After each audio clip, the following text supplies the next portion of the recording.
एक गांव में बाइबल को आग में फेंक दिया गया। लेकिन वही बाइबल कुछ सालों बाद उस गांव में लोगों का जीवन बदल देती है। यह कोई काल्पनिक कहानी नहीं, बल्कि एक सच्चा, प्रेरणादायक और चमत्कारी सफर है, जिसमें सत्य को मिटाने की कोशिश हुई, लेकिन सत्य और भी तेज चमक उठा। सुनिए पूरी कहानी ध्यान से। राजस्थान के एक दूरस्थ गांव नवलपुरा में एक अनोखी बात हुई थी। वहां बाइबल की एक प्रति को जलाने की कोशिश की गई थी, लेकिन कहानी वहां खत्म नहीं हुई। वहीं से शुरुआत हुई थी एक नई यात्रा की। गांव का माहौल कट्टर धार्मिक था। किसी भी दूसरे धर्म की बात सुनना यहाँ पाप समझा जाता था। लोग वर्षों से एक ही परंपरा में जी रहे थे। लेकिन इसी गांव में कुछ महीनों पहले एक परिवार आया था, जॉन और माया अपने 2 बच्चों के साथ। वे ईसाई थे, पर किसी पर अपना विश्वास थोपते नहीं थे। बस हर रविवार अपने घर में बैठकर प्रार्थना करते, बाइबल पढ़ते और अपने बच्चों को अच्छाई सिखाते। पर एक दिन गांव के कुछ युवाओं ने देखा कि उनके घर में बाइबल रखी है। वे भड़क उठे। ये हमारे देवी देवताओं का अपमान कर रहे हैं, उन्होंने कहा। गांव के चौक पर पंचायत बैठी और बिना जांच पड़ताल के फैसला सुना दिया गया। इस बाइबल को गांव के बीच चौराहे पर जलाया जाएगा। जॉन और माया स्तब्ध रह गए। उन्होंने समझाने की कोशिश की, लेकिन कोई सुनने को तैयार नहीं था। उसी रात चौराहे पर बाइबल रख दी गई। लोग इकट्ठा हुए। आग लगाने वाला हाथ आगे बढ़ा और तभी, जैसे ही उस लड़के ने बाइबल में आग लगाने की कोशिश की, तेज हवा चल पड़ी। अचानक बारिश की कुछ बूंदें गिरने लगी, जबकि मौसम बिल्कुल साफ था। चिंगारी बुझ गई। लोग चौंक गए। बारिश, गर्मी में गांव के लोग हैरान थे। कुछ लोग बोले, ये तो कोई जादू है, ये उनके भगवान का कर्तव्य है। लेकिन कुछ ने जिद पकड़ी और कहा, कल सुबह फिर जलाएंगे। जॉन ने रात भर प्रार्थना की। उसने कहा, हे प्रभु, ये तेरी किताब है, तू ही रक्षा कर। अगली सुबह फिर वही सब हुआ। अब की बार कागज सुलगने लगा। लेकिन जैसे ही आग बाइबल के बीच तक पहुंची, एक जोर का धमाका हुआ। लोग पीछे हट गए। आग अपने आप बुझ गई। बाइबल का बाहरी हिस्सा जला, लेकिन अंदर के पन्ने सही सलामत थे। अब ये कोई संयोग नहीं लग रहा था, कुछ न कुछ था जो सबका ध्यान खींच रहा था। चौराहे पर हुई उस घटना ने पूरे गांव को सोचने पर मजबूर कर दिया था। बाइबल के जलते ही आग का बुझ जाना और अंदर के पन्नों का सुरक्षित रहना, ये कोई साधारण बात नहीं थी। गांव के बुजुर्गों में से एक, दादा हरिराम, जो हमेशा मंदिर में पूजा पाठ में रहते थे, बोले, मैंने अपने जीवन में बहुत कुछ देखा है, लेकिन ऐसा नहीं। कोई शक्ति है जो इस किताब की रक्षा कर रही है। वहीं कुछ युवा अब भी गुस्से में थे। ये सब धोखा है, हमें इसे दोबारा जलाना चाहिए। लेकिन गांव का एक लड़का, नाम था अर्जुन, जो अभी 17 साल का था, वो सब कुछ चुपचाप देख रहा था। अर्जुन विद्रोही स्वभाव का था, लेकिन जिज्ञासु भी था।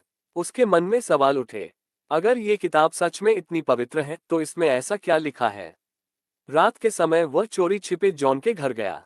दरवाजा खटखटाया। जॉन ने दरवाजा खोला, अर्जुन को देखा और चौंक गया। तुम यहाँ? जॉन ने पूछा। अर्जुन बोला, मैं झगड़ा नहीं करने आया, मैं बस जानना चाहता हूँ वो किताब कौन सी है जो आग में भी नहीं जली। जॉन ने मुस्कुराते हुए कहा, यह बाइबल है, परमेश्वर का जीवित वचन। ये सिर्फ एक किताब नहीं, ये जीवन बदलने वाला सत्य है। अर्जुन झिझकते हुए अंदर गया। जॉन ने उसे बाइबल की कुछ आयतें पढ़कर सुनाई। अंधकार में बैठे लोगों ने एक महान ज्योति को देखा। मत्ती 4 का 16 वचन। यदि कोई मसीह में है तो वह नई सृष्टि है। 2 कुरिन्थियों 5 का 17 वचन। अर्जुन के मन में हलचल सी मच गई। एक अजीब शांति उसके दिल में समा रही थी। उसे समझ नहीं आ रहा था कि वो क्यों रुका हुआ है, पर रुका हुआ था। वह बोला, क्या मैं ये बाइबल पढ़ सकता हूँ? जॉन ने उसे वही जली हुई बाइबल दी, जिसकी बाहरी जिल्द झुलसी थी, पर अंदर के वचन पूरी तरह सुरक्षित थे। अर्जुन ने पहली बार उस रात बाइबल को पढ़ा और उसे नींद नहीं आई।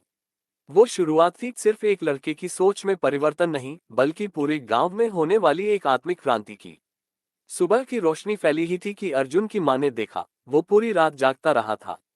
उसके हाथ में वही जली हुई बाइबल थी और आंखों में कुछ अलग सी चमक। मां ने गुस्से से पूछा, ये क्या है? कहां से लाया ये ईसाइयों की किताब? अर्जुन ने शांत स्वर में जवाब दिया, मां, ये सिर्फ किताब नहीं है, ये तो जैसे जीवन जीने का रास्ता है।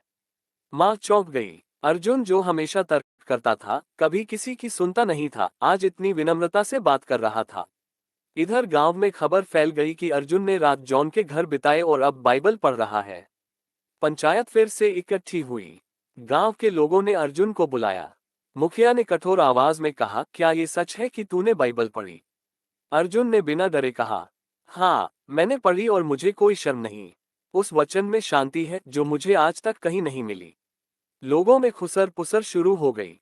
कुछ बुजुर्ग बोले, बच्चा है, बहक गया है। लेकिन कुछ लोग डर गए। अगर और लड़के लड़कियां ऐसे ही करने लगे तो क्या होगा? मुखिया ने फिर पूछा, तू अब क्या करेगा? अपने धर्म को छोड़ देगा? अर्जुन ने बड़ी सादगी से कहा, मैं धर्म नहीं छोड़ रहा, मैं तो सिर्फ सत्य को अपनाना चाहता हूँ। क्या आपने कभी खुद उस किताब को पढ़ा? क्यों न पहले पढ़े फिर फैसला करें। ये सुनकर वहां सन्नाटा छा गया। अर्जुन की बातें किसी उपदेशक जैसी नहीं थी। वो एक जली हुई किताब को पढ़कर बदला हुआ एक सामान्य लड़का था। लेकिन उसके शब्दों में एक अलग ताकत थी, एक सत्य की गूंज। वहीं अर्जुन के इस साहस से गांव के कुछ और युवाओं में भी जिज्ञासा जगी। आखिर उस किताब में क्या है जो इसे आग भी नहीं जला पाए और अब ये अर्जुन को भी बदल रही है? गांव का माहौल बदल रहा था। लोग धीरे धीरे दो हिस्सों में बंट रहे थे, कुछ तो जानना चाहते थे और कुछ डरे हुए थे। लेकिन एक बात साफ थी, एक सच्चे वचन की लौ जल चुकी थी और अब उसे बुझाना आसान नहीं था। गांव की पंचायत में अर्जुन का निर्भीक जवाब कई लोगों के दिल को छू गया था। लेकिन मुखिया रघुवीर सिंह भीतर ही भीतर गुस्से में उबल रहा था। एक लड़का आकर हमारी सभ्यता, हमारे रीति रिवाज को चुनौती दे रहा है, उसने कहा। लेकिन उसी पंचायत में उसकी आंखों से कुछ दूर उसका ही 19 साल का बेटा विवेक चुपचाप खड़ा सब कुछ देख सुन रहा था। विवेक पढ़ाई के लिए शहर गया था, लेकिन इस बार वह गांव में ही आया हुआ था। उसने अपने जीवन में कई किताबें पढ़ी थीं, लेकिन बाइबल का नाम सिर्फ फिल्मों और समाचारों में सुना था। उस रात जब सब सो गए, विवेक अर्जुन के पास गया। वो जानता था कि अर्जुन अब डरता नहीं। अर्जुन, विवेक ने धीमे स्वर में कहा, मुझे वो किताब दिखा सकता है? मैं भी जानना चाहता हूं कि इसमें ऐसा क्या है। अर्जुन ने बिना किसी हिचकिचाहट के वो बाइबल दी, जिसमें बाहरी पन्ने जले थे पर अंदर का हर शब्द चमक रहा था। विवेक ने पूछा, तुम्हें डर नहीं लगता कि लोग तुम्हें गांव से निकाल देंगे? अर्जुन मुस्कुराकर बोला, पहले लगता था पर अब नहीं। जब तुम्हें सच मिल जाता है तो दुनिया की नाराजगी भी छोटी लगती है।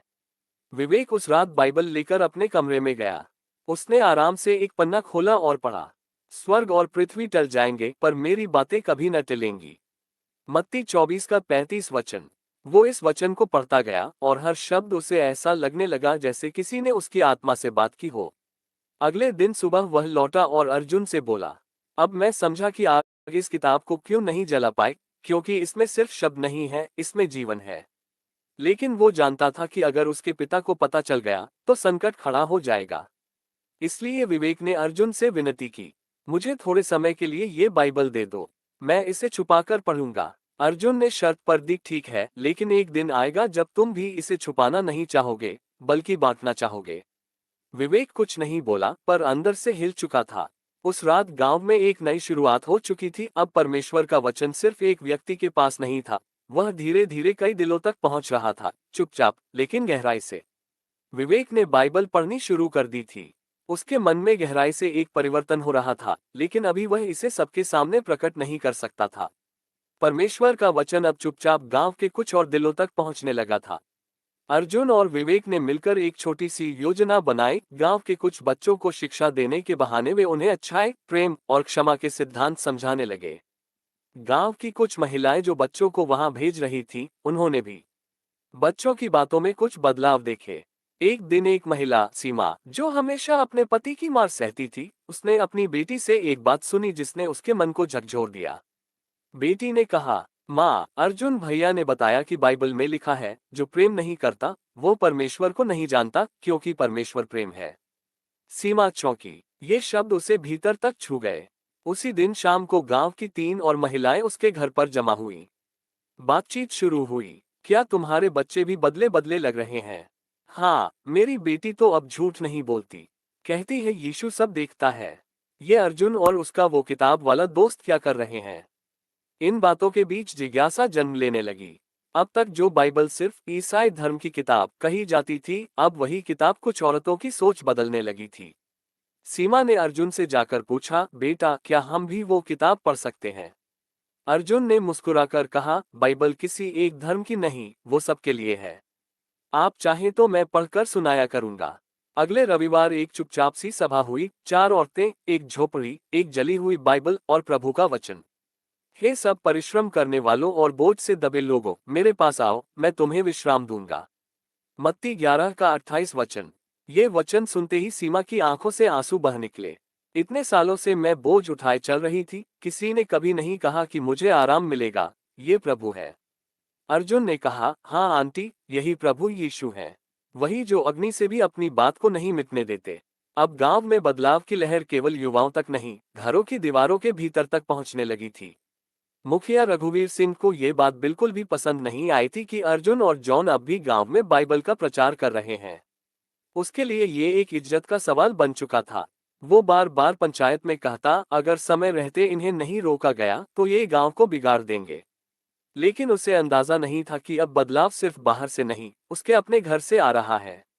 एक शाम जब रघुवीर सिंह चौपाल से लौटकर घर आया तो उसने देखा कि उसका बेटा विवेक कमरे में बैठा कुछ पढ़ रहा है, वही जली हुई बाइबल। उसने गुस्से में कहा, ये क्या है? तू भी उनके झांसे में आ गया। विवेक ने संयम से जवाब दिया, पिताजी, ये कोई झांसा नहीं, ये सच्चाई है। आपने कभी पढ़ी है बाइबल? अगर पढ़ते तो समझते कि ये किताब नफरत नहीं, प्रेम सिखाती है। रघुवीर सिंह गरज पड़ा, तू मेरा बेटा होकर मेरी बात काटेगा? मैं गांव का मुखिया हूँ। विवेक ने आंखों में आंसू लिए कहा, मुखिया होना अलग बात है और सच्चाई को स्वीकारना अलग। आपने देखा नहीं कैसे गांव की औरतों की सोच बदल रही है?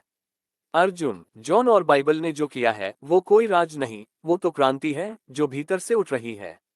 विवेक की माँ, जो अब तक चुप थी, आगे बढ़ी और बोली, वो किताब पढ़कर विवेक बदल गया है। अब वह गुस्से में नहीं बोलता, छोटे बच्चों की मदद करता है और हमारे साथ प्रेम से पेश आता है। क्या आप नहीं चाहते कि आपका बेटा एक अच्छा इंसान बने? मुखिया कुछ पल को शांत हो गया। वो देख सकता था कि उसके बेटे में सच में बदलाव आया है, पर उसकी अहंकार की दीवार अभी भी टूटने को तैयार नहीं थी। उसने विवेक से कहा, अगर तू वही राह चुनना चाहता है तो ठीक है, लेकिन पंचायत के सामने मेरा अपमान मत करना।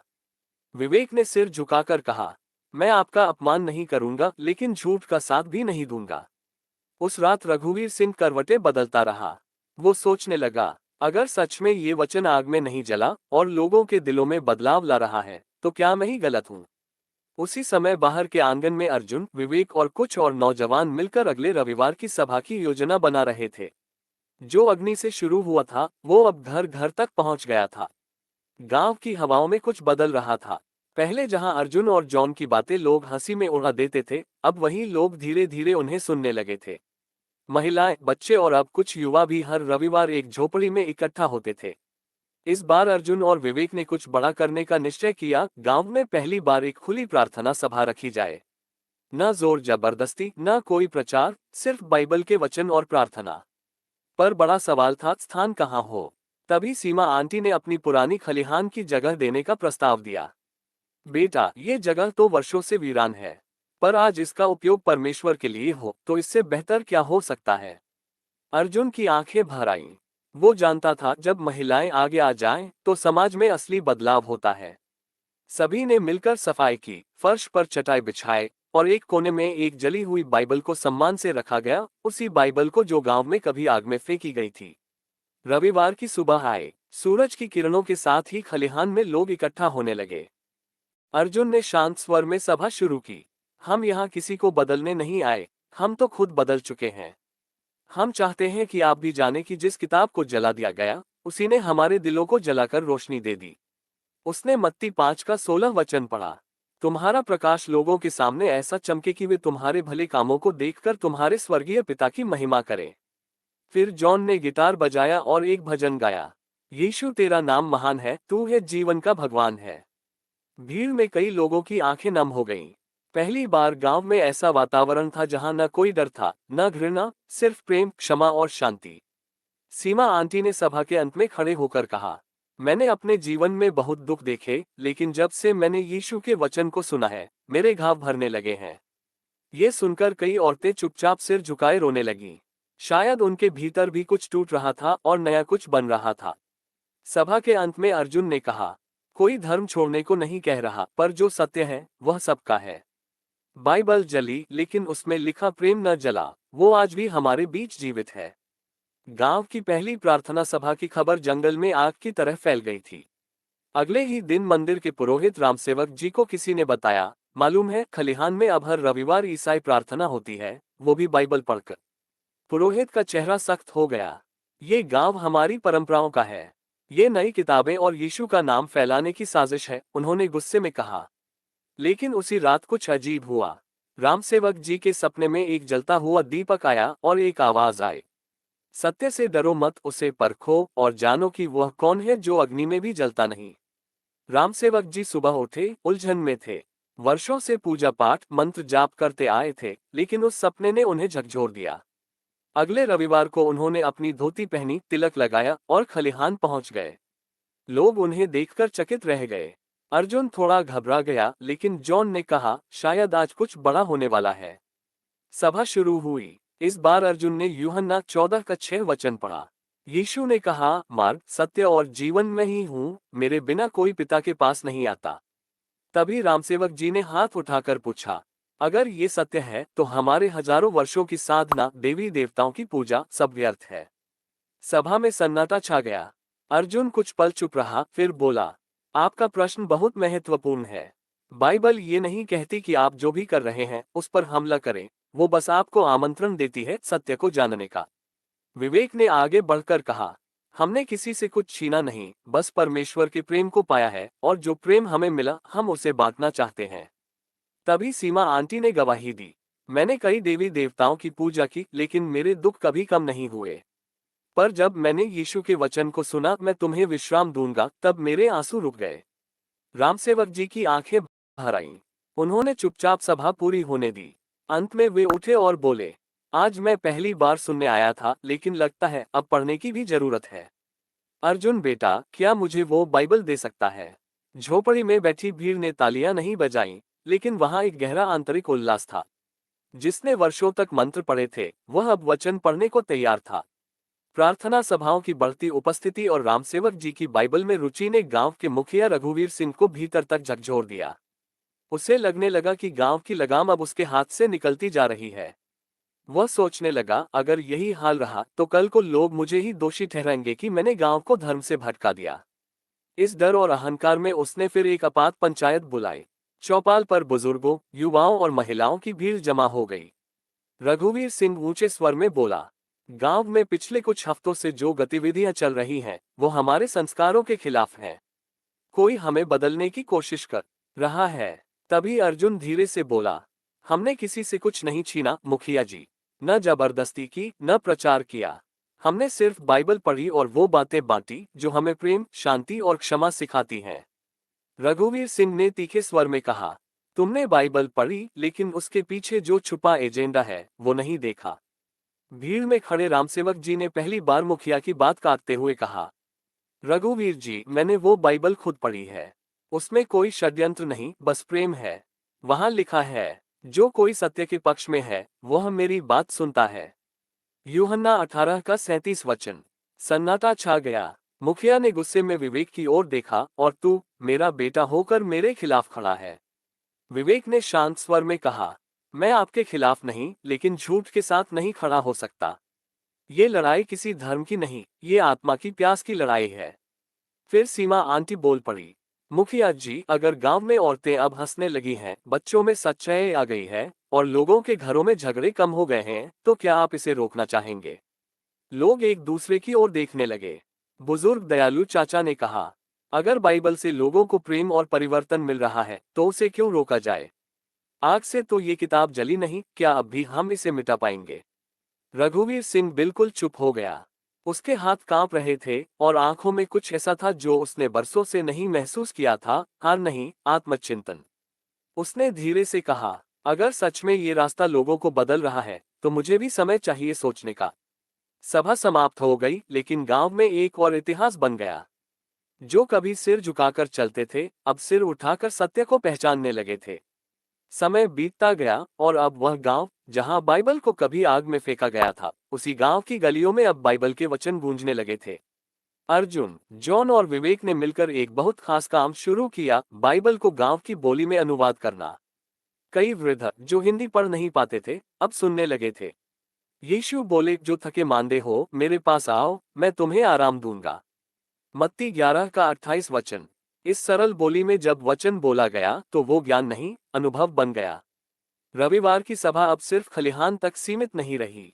खेतों, चौपालों, यहाँ तक कि स्कूल के आंगन में भी लोग बाइबल सुनने को जमा होने लगे। एक दिन गांव की बच्ची बबली ने सभा में खड़े होकर कहा, मैंने जब सुना कि यीशु बच्चों को भी प्यार करते हैं तो मुझे पहली बार लगा कि मैं भी खास हूँ। भीड़ में बैठे एक बुजुर्ग दयालु चाचा ने सिर हिलाया और कहा, पहले हम सोते थे, अब हम जाग गए हैं। पुरोहित रामसेवक जी अब गांव में एक नई भूमिका निभा रहे थे, वचन प्रचारक की। वे कहते, मैंने उम्र भर शास्त्र पढ़े लेकिन अब पहली बार मन को शांति मिली है। सत्य को देर से जाना, पर जब जाना तो सब कुछ बदल गया। मुखिया रघुवीर सिंह, जो कभी विरोध करता था, अब हर सभा में सबसे आगे बैठता था। एक दिन उसने अर्जुन से कहा, तुम्हारी बाइबल को मैंने जलाया था लेकिन आज वही वचन मेरे अंदर की आग बुझा रहा है। क्या मैं भी एक बाइबल रख सकता हूँ? अर्जुन ने मुस्कुराकर एक नई बाइबल उसे दी और साथ में वो जली हुई बाइबल भी दिखाए। यही वो बाइबल है जो जली थी लेकिन आज भी जिंदा है। गांव के बच्चे, बूढ़े, औरतें सब अब वचन से जुड़ गए थे। कोई जबरदस्ती नहीं थी, कोई धर्म बदलवाने का शोर नहीं, बस प्रेम से दिया गया एक आमंत्रण था जिसे लोगों ने खुले दिल से स्वीकार किया। और अंत में एक भव्य सभा रखी गई जिसमें बाइबल की बातें गांव की बोली में एक मंच से सुनाई गईं। वह सभा नहीं, एक क्रांति थी, प्रेम, क्षमा और प्रकाश की सीख। जिस सत्य को जलाने की कोशिश की गई वही आज लोगों के जीवन का दीपक बन गया। बाइबल कोई किताब नहीं, वो जीवित वचन है जो अग्नि में जलता नहीं बल्कि जीवन को जलाता है, प्रेम की लौ से। दोस्तों, अगर इस सच्ची और प्रेरणादायक कहानी ने आपके मन को छू लिया हो तो कृपया लाइक करें, शेयर करें, बेल हमारे चैनल यीशु की महिमा को सब्सक्राइब जरूर करें। आपका एक सब्सक्रिप्शन हमें और ऐसी कहानियां लाने की प्रेरणा देता है। जय मसीह की। प्रेम और सत्य के मार्ग पर चलते रहें।